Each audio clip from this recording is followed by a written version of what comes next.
Hello guys, good morning सगळ्यात आधी तुम्हाला आणि स्वागत आहे तुमचं दामिनी पाटील व्लॉगमध्ये। तर सॉरी, खूप दिवस माझा एकही व्लॉग आला नाही कारण की मला वेळ मिळत नव्हता एडिटिंगसाठी, त्याच्यामुळे। तर तुम्हाला आजचा मी व्लॉग आज खूप स्पेशल व्लॉग आहे, तर तुम्हाला दाखवते आजचा व्लॉग मी शूट केला स्पेशली। खूप जणांच्या कमेंट होता की वटपौर्णिमेचा व्लॉग शूट करा म्हणून। तर सर्वात आधी सगळ्यांना वटपौर्णिमेच्या खूप खूप खूप शुभेच्छा। तर आज मी तुम्हाला दाखवणार मी कशी रेडी होते ते। अजून साडीचे पण चॉईस नाही झालेलं आहे, नंतर मी रेडी झाल्यानंतर तुम्हाला दाखवेल। चला तर आपण साडी चॉईस करूया। हे 3 साड्या आहेत माझ्याकडे। एक पॅरेट कलर आहे, एक थोडी पॅरेट म्हणजे वेगळी आहे थोडीशी, आणि एक पिंक कलरची आहे। तर मी ह्या 2 साडी ट्राय केल्या, पण मला हे मी ऑलरेडी घातलेले आहेत। मला आज वटपौर्णिमा आहे त्याच्यामुळे कोरी साडी घालायची होती, म्हणजे जी वापरली नसेल आधी अशी। तर म्हटलं ही साडी जी आहे जी माझ्या भावाने दिले त्याच्या लग्नामध्ये गिफ्ट म्हणून, तर म्हटलं चला आज ही साडी आपण नेसूया। कोरी साडी अजून एकदाही मी घातली नाहीये आणि मला हा रंगही खूप आवडला, म्हटलं खूप उठून दिसेल म्हणून मी हा डन केला। तर चला आपण आता तयार होऊया ही साडी नेसून। चला या।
तर आता मी झाले रेडी आणि तुम्ही नक्की सांगा मी कशी दिसत होती ते।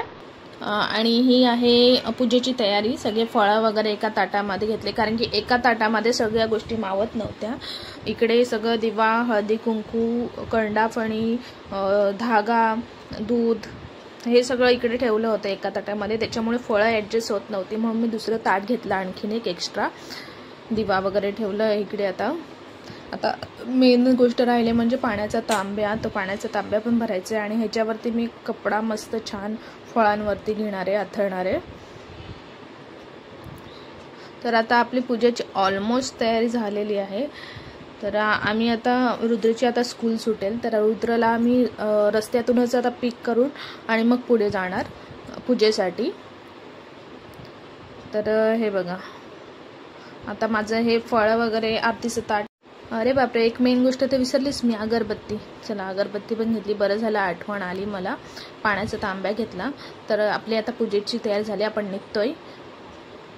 आणि तिथे गेल्यानंतर आम्ही चौक वगैरे भरला, पूजेला स्टार्ट केलं। आज पौर्णिमा सुवासिनीची, चला सयानो चला।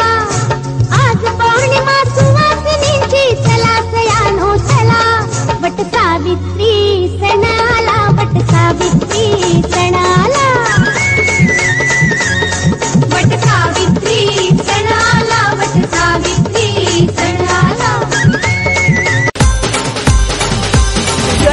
सारी नेसून गौरी सुंदर दिसशील ग माझ्या नावाचा फेरा तू वराला मारशील ग देवाना तुझा मी यार तुझा आशिक जाई गई ग पाहून आता तुझी कातूर दिल घायल जाईल सांग लव मॅरेज माझ्याशी करशील का सांग लव मॅरेज माझ्याशी करशील का सांग राणी सांग तुझा राजा तू मला बनवशील. आणि अशा प्रकारे आमची पूजा संपन्न झालेली आहे. त्यानंतर मी 1-2 फोटो काढले आणि घरी आले. त्याच्यानंतर माझा नवरा म्हणाला चला तुला वटपौर्णिमेचं गिफ्ट देतो, मस्त पिक्चर दाखवायला नेतो. आणि मी झाली आहे रेडी. बघा तुम्ही बघू शकता मी मस्त रेडी झाले आणि ह्यांची वाट बघते, ह्यांची तयारी अजून होते. तर माझा नवरा मला पिक्चर बघायला नेतो आणि जेवायला पण नेतो बाहेर. ठीक आहे, तर तुम्ही पण सांगा तुमच्या नवऱ्याने काय गिफ्ट केलं तुम्हाला वटपौर्णिमेनिमित्त. तर आम्ही आता हे बघा आम्ही चाललो आहे बोईसरला. बोईसरच्या केटी मल्टीव्हिजन थिएटरमध्ये. आम्ही आधी थिएटरला नाही जाणार आहेत, तर आधी आम्ही जाणार आहे जेवायला, कारण उपवास आहे आणि भूक लागलेली आहे आता. तर आम्ही सगळ्यात आधी जातो हॉटेलला. हॉटेलमध्ये गेल्यानंतर जेवल्यानंतर जाणार आम्ही पिक्चर बघायला. तर हे बघा आम्ही आता हॉटेलमध्ये पोहोचलेलो आहे आणि हे बघा हे दोघं जण हे मोबाईलवर बसलेत आणि ह्याची मस्ती चालू आहे. आणि आम्ही आता पुन्हा निघालो आहे थिएटरला. तर हा बघा दिसतोय तुम्हाला थिएटर, समोर थिएटर आहे बोईसरचा केटी मल्टीव्हिजन थिएटर आहे. तर आम्ही कोणता पिक्चर बघायला गेलो आहे ते तुम्हाला सांगायचंच राहिलं की, तर आम्ही हाऊसफुल 5 हा मूवी बघायला गेलेलो. इकडे लावलेला आहे बॅनर हा बघा हाऊसफुल 5. त्याच्यानंतर मी ह्याचं तुम्हाला दाखवू नाही शकत कारण की कॉपीराईट येतो. आम्ही गेलो तर पूर्ण बघितलं तर थिएटर पूर्ण खाली, खूप कमी लोक होती पिक्चर बघायला कारण की खूप दिवस झालेत पिक्चर लागून. खूप लोक बघून पण गेले. खूप छान पिक्चर आहे, तुम्ही नक्की जाऊन बघा. त्याच्यानंतर राष्ट्रगीत चालू झालं होतं. आम्ही उभे होतो सगळेजण राष्ट्रगीतला. तुम्हाला ट्रेलर पण दिसेल आता थोड्या वेळात. मी ट्रेलर पण टाकला आहे, पण मी त्याचं पण साऊंड नाही टाकू शकत कारण त्याचे म्युझिक आहे त्याच्यामध्ये, मग कॉपीराईट लागतो ब्लॉगला, म्हणून मी नाही टाकू शकत. पण मी हे टाकलेलं आहे, ट्रेलर टाकलेलं आहे. ठीक आहे, तर तुम्ही सगळ्यांनी नक्की ट्रेलर बघा. हा बघा हा आहे ट्रेलर हाऊसफुल 5चा.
तर हा होता ट्रेलर हाऊसफुल 5चा. तुम्हाला हॉरर वाटला असेल, पण एवढा हॉरर पिक्चर नाही आहे तो, कॉमेडी जास्त आहे. तर तुम्ही नक्की जाऊन बघा थिएटरला. तर आमचा आता पिक्चर संपला आणि आम्ही आता चाललो आहे घरी. आम्ही आता खूप थकलो आहे, त्यामुळे मी आता व्लॉग इथेच थांबवते. धन्यवाद, thank you so much. Like subscribe करायला विसरू नका.